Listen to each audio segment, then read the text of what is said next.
This is Hannibal here from thehannibaltv.com, and I'm with WWE Hall of Famer and NWA legend, one of the all-time greats, Barry Wyndham. How are you doing today, sir? Great, man. Just sitting out this snowstorm up here. How's your health been lately? I know over the past few years you had a couple health battles. Well, I think those are all over-exaggerated, but I'm fine. I'm doing fine. Just need a knee surgery. Oh, yeah. From all the years of wrestling, what was the worst surgery you ever had to get for wrestling? Well, I've had my right ankle fused. That was from a bout in Japan in 1990. I finally had that done in 2005. And then I've had like 4 or 5 complete knee reconstructions on my left and some on my right, but I just need a new left knee. Did you have a toughest opponent over the years where you would feel the matches more in the days after? Over the years, no, not really. I mean, working with everybody, when you're in ring condition, you're good. I mean, injuries happen, but there wasn't anybody that I worked with that was exceptionally dangerous. And you played sports before getting into the professional wrestling business. Could you tell us a bit about your athletic background? Well, let's see. When I was growing up, my old man was he was I guess, he just worked out all the time is what it was. He's just a musclehead. And, he had me training 2-3 times a day from the time I was 6 years old. I was doing push-ups and squats and all that. Up into junior high and high school, I played football and wrestled. I was on the track team. I threw the shot. I played basketball. I numbered in 4 or 5 sports my senior year at high school, and went on to West Texas State to play football. I played defensive end and center and was there for 2 seasons. And while I was there, my dad and Murdoch bought the Amarillo territory, and I started refereeing and hauling the ring and, just basically doing all the promotion for the matches and all around. So that's how I got in the business. Did you have much training before you started as a referee, or was it learn as you go in there? Yeah, with refereeing, I mean, I was there every night hauling the ring, so it was just a natural progression to referee. And, I did that for about a year, and I was in the ring with Murdoch and JJ and my old man, and, just lots of guys around the Amarillo territory, the Funks, so I just picked up all that and just in the ring refereeing. How was the backstage environment in those days? I hear it was pretty wild in the Amarillo territory. Well, I mean, yeah, it was just a bunch of guys that, I guess it was just a different time. Everybody traveled, you had to drive 400 or 500 miles sometimes to the towns. 3 or 4 of the guys would travel together. It's just, now it's all jets and rental cars. And then, you just had your crew that you traveled with.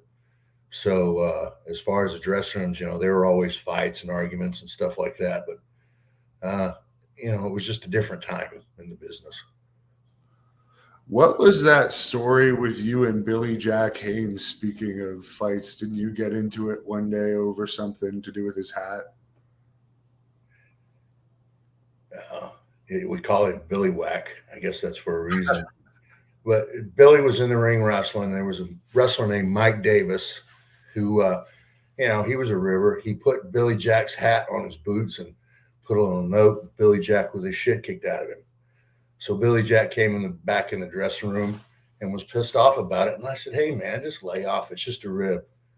So, he attacked me from behind. He tried to ram my head into a bathroom sink, and it was over with that quick. I mean, I just put my hands on the sink, and it was over with. I think he said he knocked me out, but it never came to blows. That was it. Yeah, the wrestlers usually get in between you once he starts going, I guess. Yeah, it was 3 seconds. It was that long. And your father was working in the territory too at that point, wasn't he? Yeah. Yeah. He was and Dusty were in another town that night. We were on the B team. Your dad was known as one of the toughest ever. Did you ever witness him in action?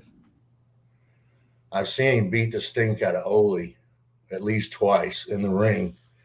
And other than that, an ordeal with Flair and Charlotte over a rental property. But I won't get into that. But yeah, he was pretty rough. Was it him that trained you to be an actual professional wrestler? Well, I went to the ring and worked out with him once, and I picked him for a slam, and I fell on him and blacked his eye. So I think that was about the training was over there. From there on, I just went to Florida after that to learn, just the basics. And I guess I just really learned in the ring as I went. How was the Florida territory when you first went there? Oh, it was great. I mean, the first Christmas I was there was 85 degrees, and I'd been in Amarillo where it was, it's the plains out there. One day before practice, I remember it was a giant blizzard snowstorm in the morning. We got 8 to 10 inches of snow, and then it was 80 degrees that afternoon and muddy, and we had 2 practices that day. So yeah, just the weather. Yeah, I could see how that's nicer than like a Minneapolis type territory. Oh yeah. Yeah, it was absolutely great down there. And the trips, you were home every night. So it was just a great place to learn. And, there were just so many great talents rotating through there that, I almost got to work with everybody that came through there. So I got to learn every night. Were you there when Mike Rotundo had that incident where I guess his balls got caught on the fence or something? No, he was in Charlotte. He was with the Briscoes then, but I know the story. He was drunk and he tried to hop a fence and he ended up almost neutering himself. And he went to the hospital the next day to get it stitched up. So I'll let him tell the rest of that story. Were you involved in like the ribbing side of it, playing ribs on other wrestlers, or were you kind of quiet backstage? No, I usually traveled, with 1 or 2 other guys because I usually drove, 2-seater cars. So it was just, that's how it was. There's a fan on here that wants to know if you have any stories about Arn Anderson. Well, Arn was always, the testy one of the group. He, always had an opinion about everything. Any specific stories? I can't think of any right now with Arn. Yeah, because you were in the Four Horsemen with him, of course. Was that an honor for you to be brought into that group? Oh yeah, absolutely. Because I'd been a babyface in the business for quite a while, and just with that, it was just a natural change. I'd worked with Flair and Arn and Tully so much, that I knew what they did, and I guess I knew how to be a horseman from working with them so much. Is it true you played a role in getting Scott Hall into wrestling? As I remember, I was at a shopping center down the road from my house, and I think it was like a Home Depot, and Scott flagged me down in the parking lot, and from there we went, took him to the ring, and I guess he got in the business from there with Dusty. Did you train many wrestlers over the years? Well, almost all the, I always worked out in the ring with them, but as far as training, I think is something that's day in, day out. You go and you're there every day doing it. I never did that, but I worked out with guys in the ring and before the shows. There's a fan on here that used to watch you at the Lakeland Civic Center. Do you have any memories of that building? Yeah, that was always that was one of our big shows. We would run that once or twice, once a month or maybe every 3 months. It was a big show, and we ran all of our major angles that we had been doing in there, and usually use that for an ending point of an angle or a big portion of it. But Lakin was one of our favorite spots.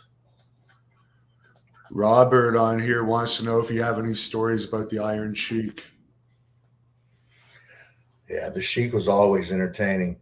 Let's see. Something I could tell about. Well, I guess everybody knows that he smokes pot. So we're on a plane going from Detroit out to probably Spokane or Portland. And the Chic is laying down in his seat, but everybody around him is pointing. And we go back there and look, and the Chic is laying down in the seat, and he's smoking a joint, and he's blowing the smoke down into the floor, and he thinks it's going to go out. So they had the U.S. Marshals take him off the plane, and we landed and all that. It was crazy. Wow. When you went to WWF as Widowmaker, who came up with the Widowmaker name and the gimmick change for you there? I don't know. He's probably a combination of me, Vince, and probably Pritchard, just to put that together. But it was just so short-lived. We just, I was just on TVs for a while and just worked a few house shows. Yeah, I heard originally you were going to be coming in to have matches with Hulk Hogan. Is there any truth to that? Well, I was never told that, but I'm sure, it was kind of that spot that Undertaker was in, that I was in right before that. And of course, my guys got in trouble down in Florida, so I had to go take care of that. But it would have made sense, but I was never told that. Phil would like to know your opinion on Jj Dillon as far as he is the best managers of all time. Yeah, I've known JJ since I was a kid, since 14 or 15 years old. And, I really love JJ. He's a great person. As far as a manager, he's one of the greatest managers of all time. But he also does so much more than that. He was always in the office with the booking committee, with, taking care of travel or just, just logistics. So JJ is very valuable part of the business. You've had a lot of managers over the years. Who would have been your top three managers? Well, JJ, of course, was the top. And then, after that, I guess just probably Lou Albano, even though he was just the TVs. But, everybody recognized Lou. And I would just say those two. You and Mike originally had the music that Hulk Hogan ended up getting over with the Real American song. Do you ever were you ever told why they took it off of you and gave it to him? Well, the reason I was told is because they were having copyright problems with all the music they were using. We were using "Born in the USA" by Springsteen, and I guess he was using what is that? Anyway, the real heavy metal music. So I guess it just came down to royalties, and Vince had to create his own music. Gerardo, he wants to know if you had a hand in training Dustin Rhodes. Yeah, Dustin probably came into the business, a lot like I did. Was around it, and then broke in, more or less training in the ring. He started down in Florida. And I'm trying to think of when it was, but anyway, I think he was down there for about a year, and then he came to the Carolinas. So he was about 2 years out before he started with me in the ring. But, that's probably standard. Usually guys are a little along in the business whenever they were put with me, it's just so that they could learn a little more and put a little more polish on them. Someone wants to know if you have any memories of working in Canada. Yeah. I always loved going up there. The Maple Leaf Gardens was one of my favorite. Toronto, we always went up there for the Tunnies. And, he always had beer afterwards in a hotel room, and he'd go up there and have a few beers, sit around with the boys, and it's like good Canadian beer. Did you have any favorite cities to wrestle in your career? Probably Philadelphia and Boston, where great crowd reactions were. And in Florida, I just, Jacksonville, because it was where I did my heel turn, always kind of has a spot for me. But I always liked Philadelphia and Boston. Philadelphia was really my favorite, probably. Jumping General wants to know any stories about Road Warrior Hawk. We traveled on a private plane for probably about 2 years there with Crockett Promotions, and the Road Warriors were on there with us. Nikita and Ivan. We had probably 20 guys on there. As far as Hawk, I mean, he was always a wild man. Sometimes on the road, he would disappear for 2 or 3 days at a time, and nobody could find him. But Ellering knew how to handle Hawk and kept him pretty much in line. But just every now and then, he would go off on a speed. You were known as being someone that could really handle their alcohol well, weren't you? Like, you could drink a lot and really not show any effects. Yeah, I don't know why that was, but I've been pretty drunk in my share of times, but I could usually maintain pretty well. Someone's asking if you enjoyed wrestling in the Greensboro Coliseum. Yeah, it was another one of our special towns there in the Carolina territories. It was kind of like Lakeland. It was where we would do blow-offs of angles and further angles there. It was a real good town for us. Mitchell wants to know if you have any Bobby Jaggers stories. Well, Bobby was a great exaggerator. Every story he had was the biggest and the best. And he had a giant horse farm and was raising horses in Kansas. Bobby was really a good fellow. I mean, he was really good to work with, and he was one of the guys that I learned with first, early in my career down there in Florida. Let's see. He had a partner. I'm trying to remember his partner, but I remember them. We were doing promos one day, and he and Jaggers came out and jumped in the ring naked and had like a 30-second match, and then ran back in the dressing room while we were trying to do interviews, which was just off to the right of the ring, the old set there in Tampa. That was a sight to see. Judah wants to know, what was the lifestyle of being a horseman like? Well, because we traveled on a plane, all together, it was different than in the days, when we traveled by car. So, there weren't any wild times on the plane, on the jet or anything, just drinking, but nothing wild. As far as the lifestyle, I mean, it was just, it was really just for appearances. But I mean, I went out with them, and we went out drinking in every town, and we had a good time at it. Are you surprised that Flair is still on TV here and there all these years later? Well, with his personality, it's not too much of a stretch to believe that he's still there.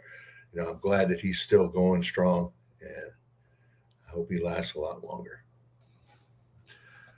Matt wants to know if there's anyone you worked well in the ring with but didn't get along with outside of the ring. I didn't really have any problems with anybody. I never caused any problems. I was easy to get along with. So, no, there wasn't anybody that was difficult. And as far as your favorite opponent, did you have a particular favorite one? Well, I mean, I liked working with Rick and Dustin Steamboat. I liked working with Dusty. When I was a new heel, I had to work with Dusty and all the baby faces that I'd been with. So that was really it was really an experience to work with those guys, and from the other angle as far as a heel. But far as favorites, I would say probably Dustin and Flair. Nestro wants to know if you have any memories of your saddle match against Ron Bass. Yeah, we did that saddle match all around Florida, and we did it on TV. And it was the beginning of the angle of the yellow dog, and we had charted that thing out to lay it out, and we did it for probably, I guess, 6 or 7 months down there in Florida with the saddle and the yellow dog and all that. And you were also tag team champions in Puerto Rico with Kendall. Any memories of your time there? We were just in and out. I just remember the rides over there in Puerto Rico, and it's really hard to find your way around because I don't speak Spanish or Puerto Rican, but we made it, and it was good. It was just always tentative about being over there because of what happened to Brody. How was the pay for you guys over there? I mean, we were paid good, and I'm sure that I was on a guarantee or something. I usually didn't go anywhere without a guarantee, and Kendall probably had one too. Evidently, it was satisfactory because we went. Did you know Bruiser Brody well? Yeah, he's a former West Texas State guy. He and Hansen. I knew him from when I was a kid. I guess my dad introduced me probably when I was, I say 10, maybe 11 years old. I met Brody the first time. He was long and lean, had short hair, but just the ultimate nice guy and very articulate, but very intimidating. Did you have any matches with him over the years? Only one that I remember was in a tag tournament in Japan, and let's see, one of the Fuller brothers was my tag team partner. I think not Ron. Yeah, I think it was Ron Fuller, and we were over there, and we were in the tag tournament, and our first match of the tournament was against Stan and Brody, and they beat the dog shit out of us. It's on YouTube, and it's brutal. But I remember saying to Ron when we were in the taxi on our way home, I said, "My old man never beat me that bad." That's funny.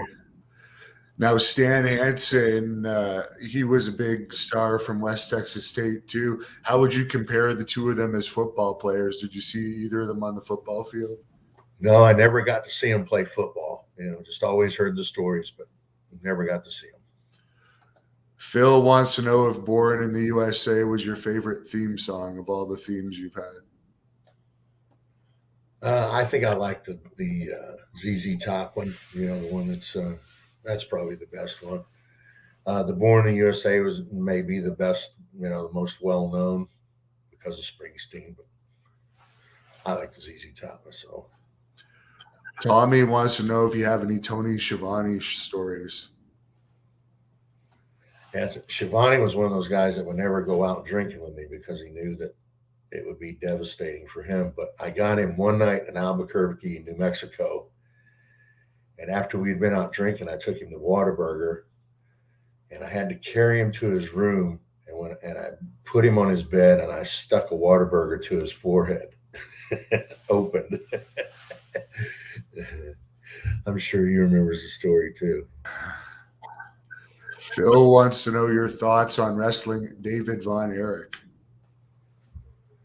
I only worked with David a few times down in Florida, but David was really easy. I guess I could just compare him. I guess most in the way he worked in the ring would be like I am.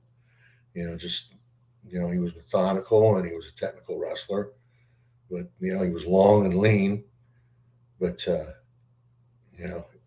never too stiff, and never too light, just right. Jimmy Jam TV wants to know your opinion on Paul Roma's ability in the ring, and do you think he could have done better as a horseman?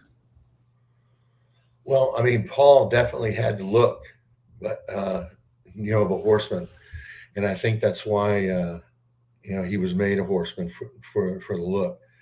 And I guess he was just like maybe Luger. They're trying to groom him to be a better worker or to fit in, but I don't know. He just never fit, and I guess I really don't know why. Mike wants to know how you feel about being called one of the greatest in-ring workers ever by a lot of wrestlers out there. Well, I really tried to put a lot of pride into what I did in the ring. I guess the only time I ever really had, any kind of problems with anybody was when they were screwing around in the ring and I was trying to have a serious match. But, that was just a word or just a snug up, like straighten the fuck up or something like that. But, I really appreciate that. But it was something that I worked at. And every night I tried to have a better match than what I did the night before. And when I wasn't able to do that, I hung my boots and tights up.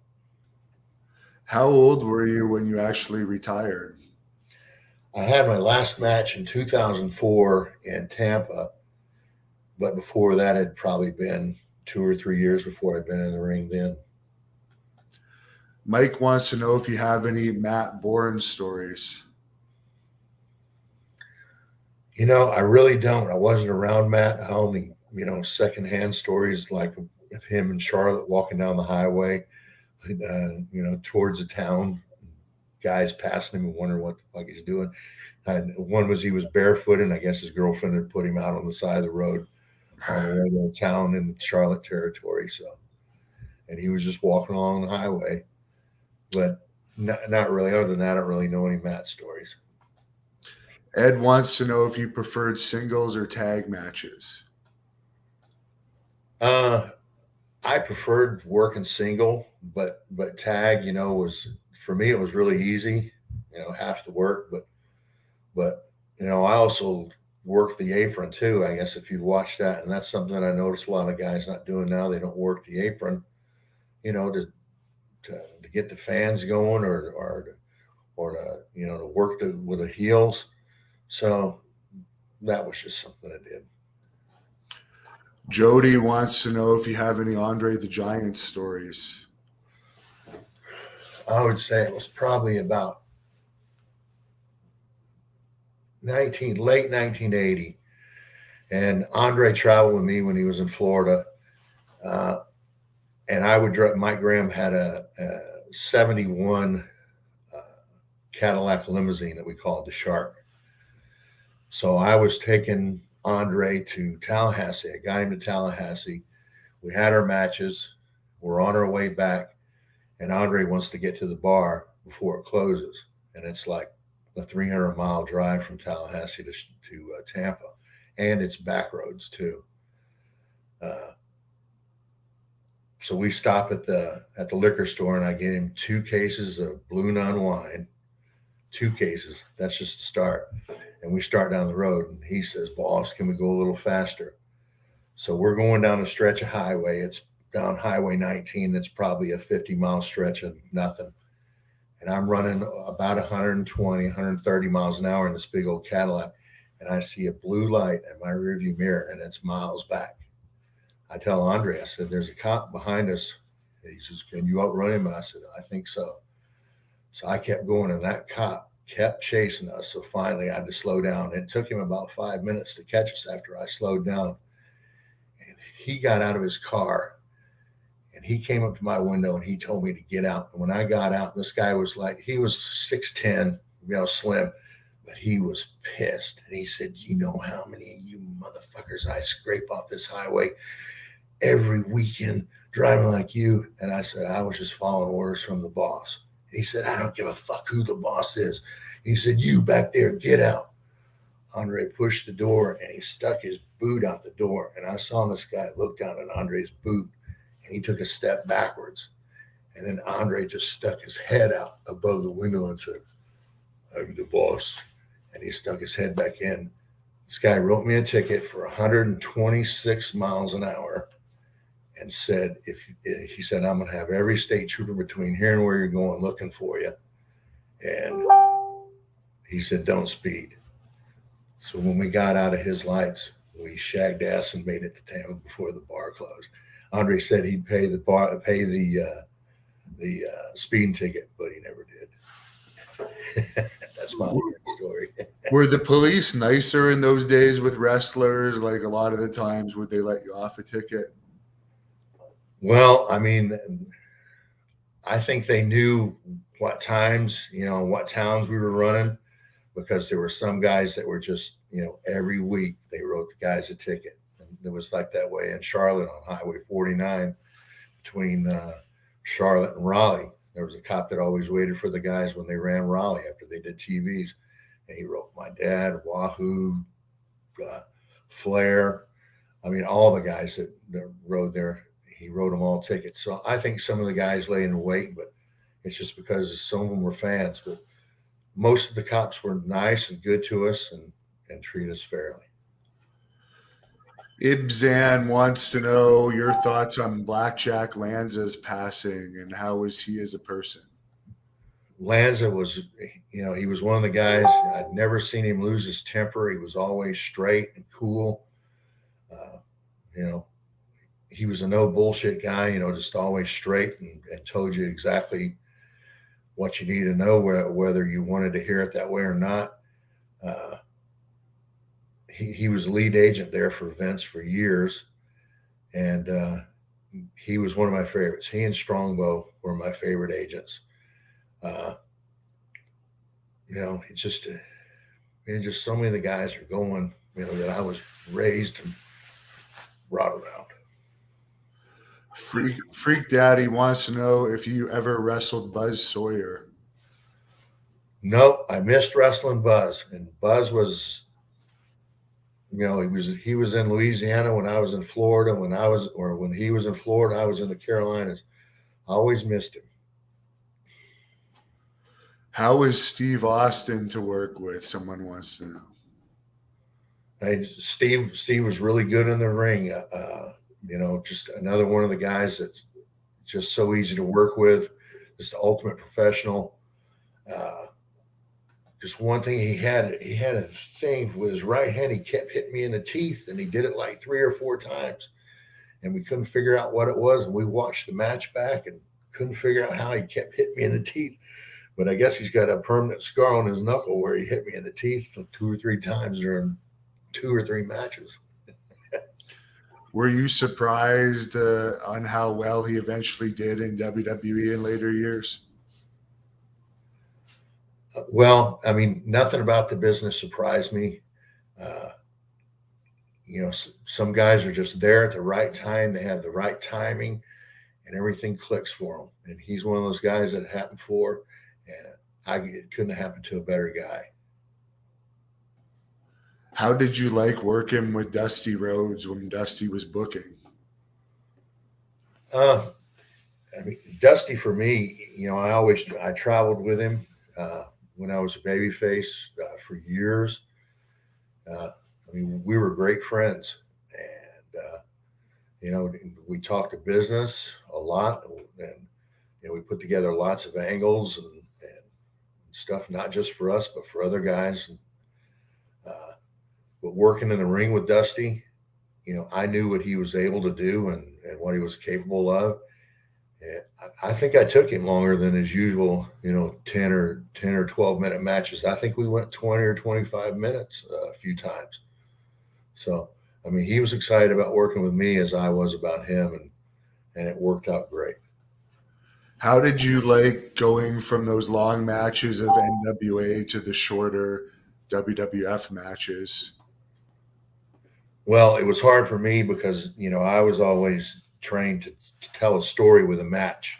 And instead, a 4 or 5 or 6 or 7 minute match to me is basically just a squash match. You can't really get a lot of detail in there. You can just basically establish who's a heel or who's a babyface, and then do a finish in that time. So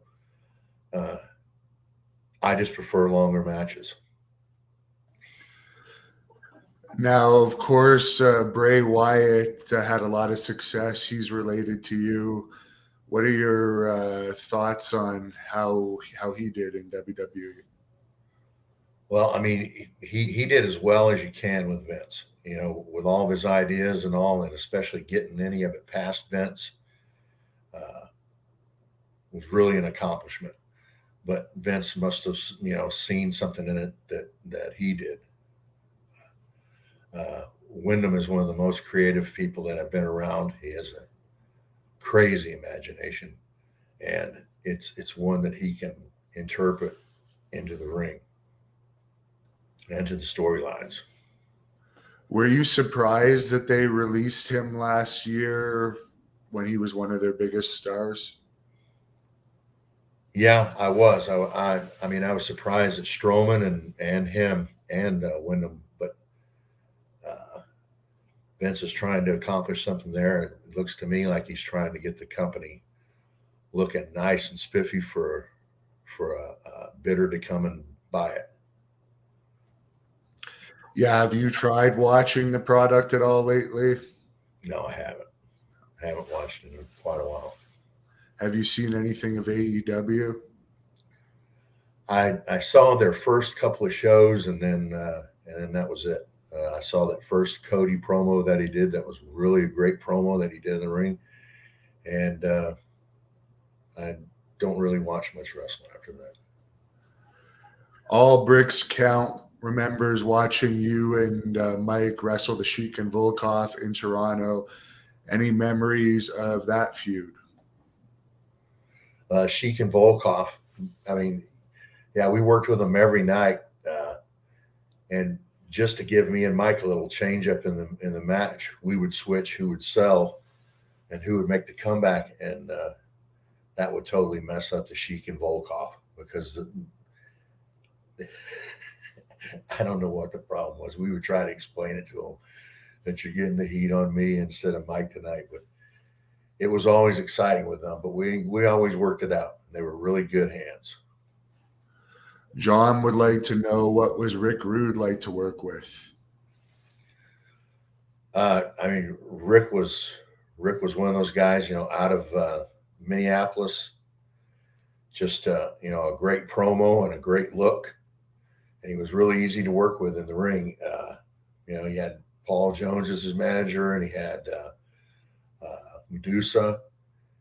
I think I worked with him quite a bit when he had Medusa's manager, and we worked around it. Just nothing really stands out, you know, because, you know, I think we were both probably into different angles or something, but we worked together quite a bit.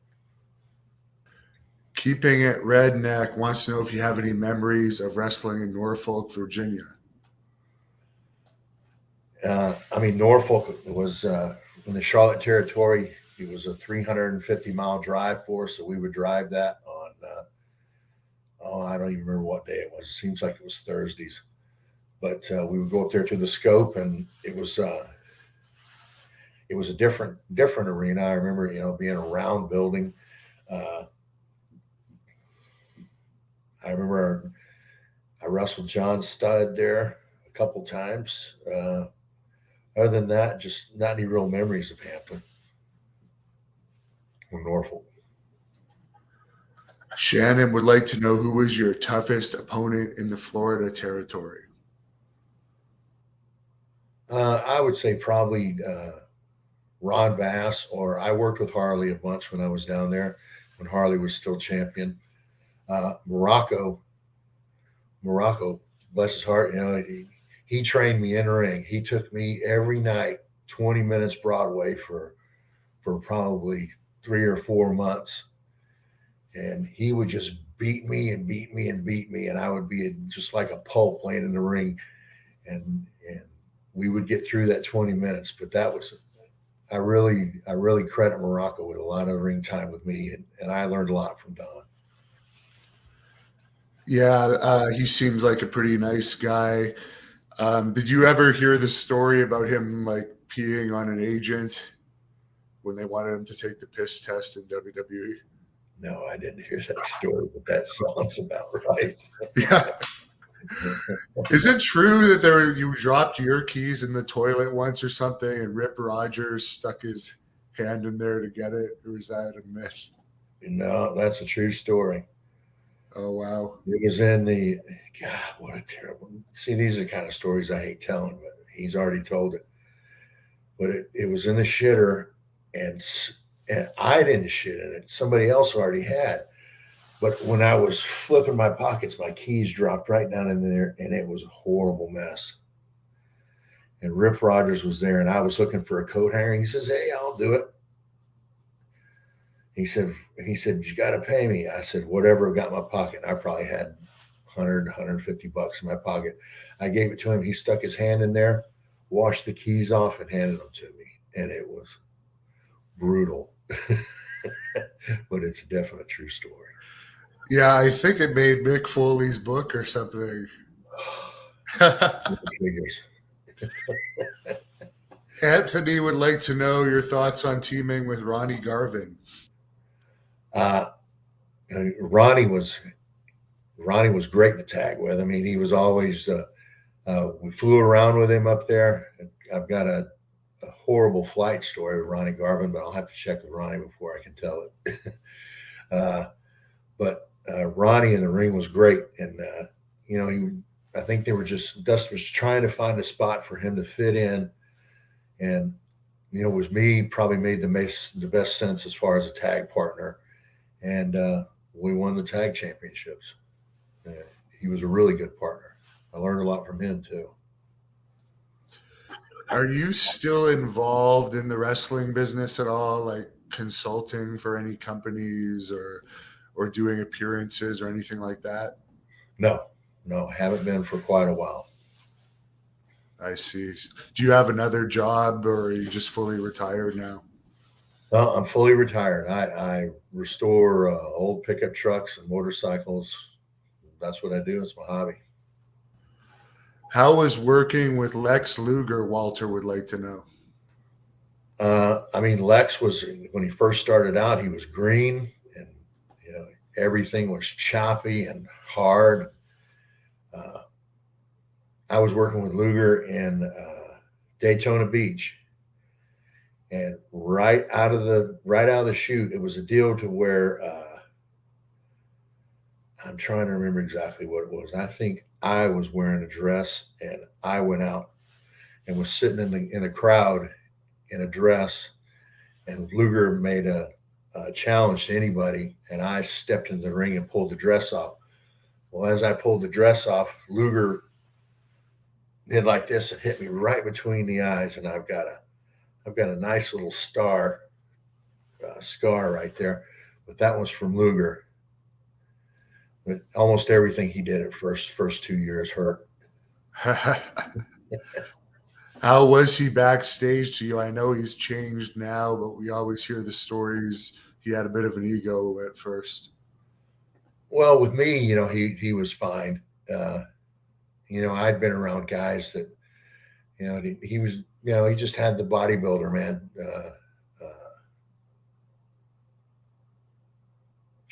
Frame of mind. But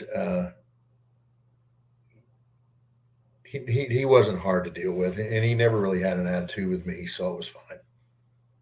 Did you have many interactions with Roddy Piper? Roddy was, he was ahead of me in the business by probably as many years as Flair is, probably maybe 7 to 10. I never really got to really work with Roddy in the ring, but Roddy was always entertaining backstage and, always into something. He was just as crafty backstage and with the ribs as he was in the ring. Richard would like to know if you have any Harley race stories. Oh, let's see. Another probably 1980, 81 story. My dad and I are going to Ocala, and we're driving my girlfriend's Honda car. She's got a little Honda Civic. So the two of us in a Civic, and I'm driving on the highway. I look in my rearview mirror and there's Harley coming up behind us in a Lincoln. He comes around us. He comes up beside us. He looks at us. And my old man said, "Get ready, Barry." Harley hits the brakes, wheeled in behind us, and nosed up that Lincoln to the back of the Honda and pushed us down the road over 100 miles an hour. And my old man was freaking out the whole time. And I was all right with it. I was just driving the car, didn't hit the brakes and stayed with it. He let us go. And I think my old man and Harley had words in the dressing room that night. I didn't hear it, but I could just tell by the demeanor of both of them that something was said. Somebody wants to know, who is your favorite wrestler as a fan? Probably Harley or Rick. I just always enjoyed watching them both. Harley was probably the best to watch. Would you ever consider being a manager? A fan is asking. Yeah, I would consider it. And, I would have to get back in shape a little, lose some weight, and get ready, to go. But I could do it. Any memories on the West Texas Rednecks with Curt Hennig and that whole gang? Well, that was another deal. We were out in Louisiana, I think Alexandria, Louisiana, and the Rednecks didn't even have a name then. It was just just four guys with cowboy hats and boots. I think Kevin Nash was booking, and he sent us to the Western store, and we bought dusters and hats and came back, and it took us about a week. We shot a video in Nashville, I think like a week later, and we were sitting on the bus, and we came up with the Rednecks name. It was like, they were trying to think of, the Texas Outlaws or the New Texas Outlaws or I just said, how about the West Texas Rednecks? And it stuck. How were the No Limit soldiers to work with, all these rapper guys that were getting paid hundreds of thousands of dollars? Well, I mean, it was basically like having a TV match with a green guy. You just had to lean around and just not do too much with them. A couple of them could work. A couple of the big guys could work a little bit, but and then they had Rey Mysterio and I guess that was later on, but they just didn't work, and they weren't baby faces, and that's how we got over as baby faces. Yeah, it seems like you guys were really getting over when they dropped it. Was there ever any reason given to you why they dropped that whole group? Well, I mean, all I've heard are just rumors, but I heard Hogan didn't like it, but you never know. It may have been Kurt, it may have been Bischoff, it may have been Hogan. Just don't know. Any thoughts about Bobby Duncan Jr.'s death? Well, Bobby, we just had to deal with Bobby being on the pills all the time. And, we would try to curtail it, but he always had them. When we shot the Rednecks video at my property in Georgia, or the family's property in Georgia, the reason Bobby's not in half of it is because he's passed out in the farmhouse that we've got out there on pills. So, I mean, we were just hoping the best that Bobby would pop out of it, but I guess his mom was sick and she had cancer, so she had the pain patches. So he had quadruple dose of overdose. He had 2 or 3 patches on him, and he was full of somas and pills. So it's just a terrible story. And I guess for Curt Hennig, you were probably surprised too. That one came pretty fast. Yeah. And Curt and Bobby traveled together, when they were on the road, and, they both like to get high or stoned or whatever it is on the pills. But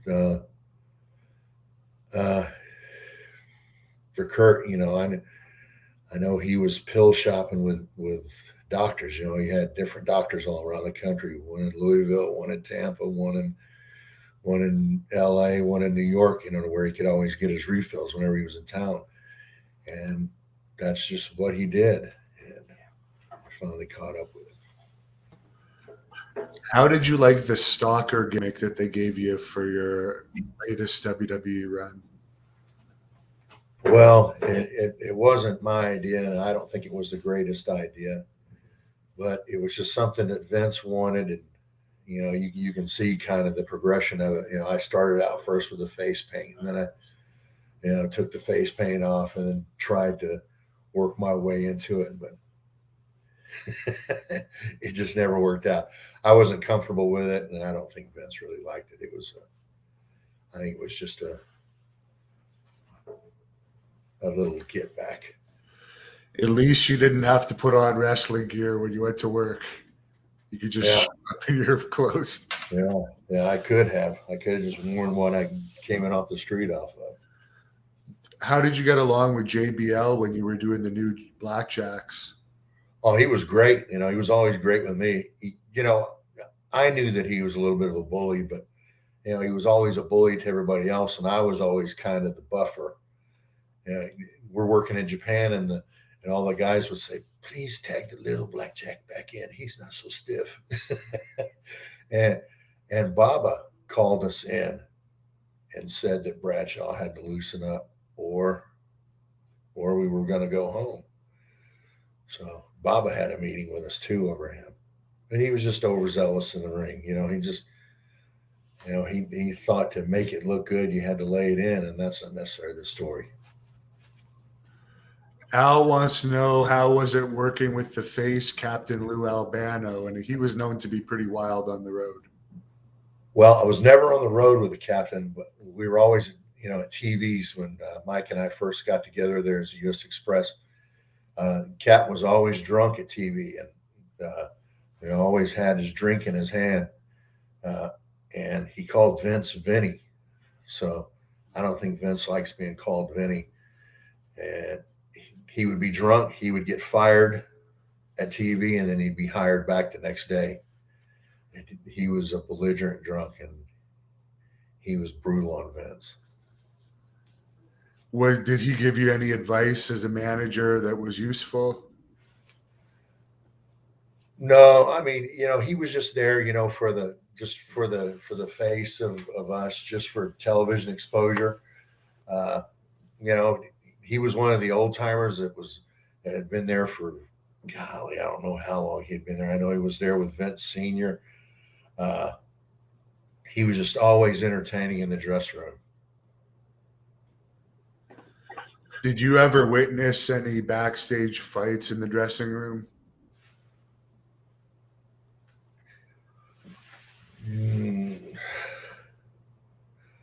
Never really, except for just the one that, that was, like I said, was just like a 3-second scuffle with Billy Jack. And, that was about it. That's all that I've really been privy to. Would you agree that Haku is one of the toughest wrestlers in wrestling? I have never seen him in action, but I've heard all the stories, and I've seen the repercussions from what he did. So I would put a lot of credit in that story. What was your favorite run that you had in wrestling? Would that have been when you were with the Horsemen or feuding with Ric Flair or something in your later years?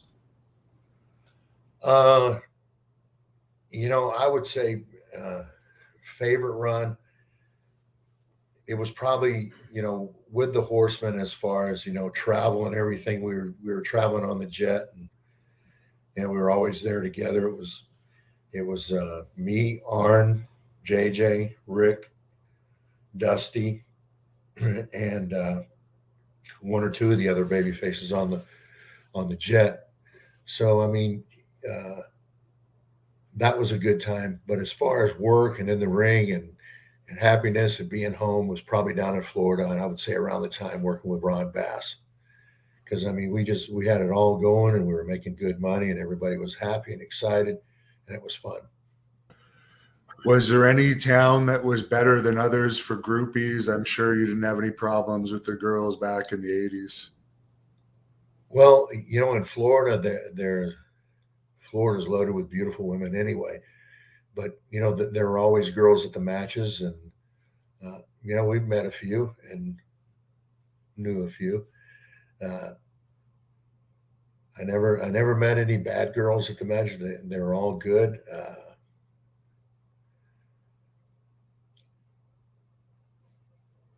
I'll just have to leave that at that.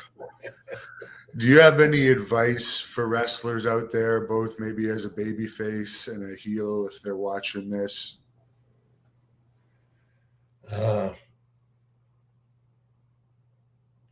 I would say just, facial expression. Everything is facial expression. And how, now everything is on TV, so you're working to the cameras. So learn to work to the cameras and work on your facial expressions in the mirror. And as far as cardio, did you ever actually do any cardio, or was that just natural from going an hour every night? No, I did cardio.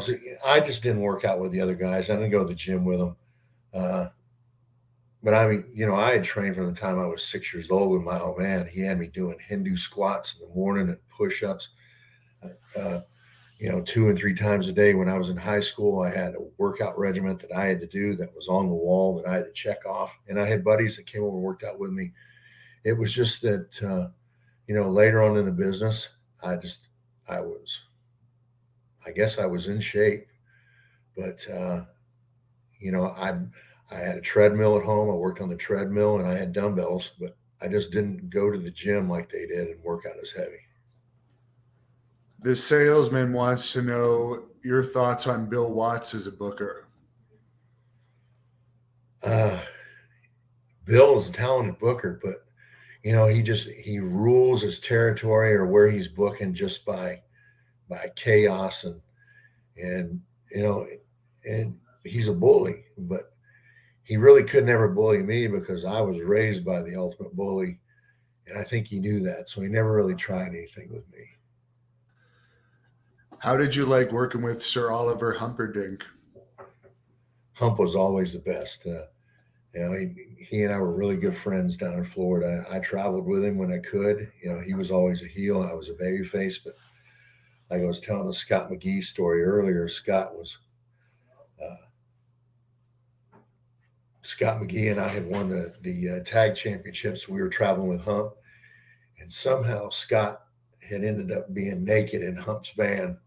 And I threw all of his clothes out the window. So when we got to the hotel or where we met for the ride, he had to put on his wrestling tights and his boots to go home. And his wife wouldn't let us ride with us after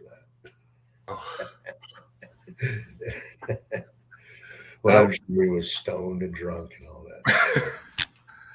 that. How would you rate Gordon Soley as an announcer?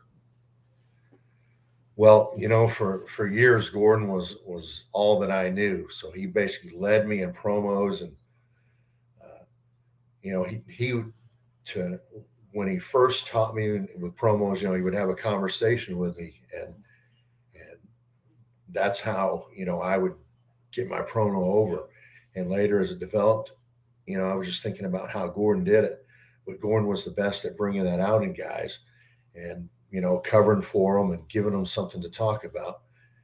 But Gene Okerlund was great, but just because I was raised with Gordon and that's what I was so used to, I just, I have to say he was the best. Did you have any dealings with the Ultimate Warrior either in WWF or WCW? No, I never really had any dealings with him. I think just early on when I was there, I was going to travel with him one time and it didn't work out. So that was, never really any meetings or anything after that. Someone's asking. All right. That's enough. This is Bear. Who is this? This is Bear, head of security for Captain's Corner. We got towns to make and people to see. So we got to wrap this up. Where's the captain? He's too lazy to come on and shut this off now. The captain's dealing with like executives and 6-figure deals right now. So. All right. Well, thank you, Barry. I'll let you hang out with this dimwit. All right.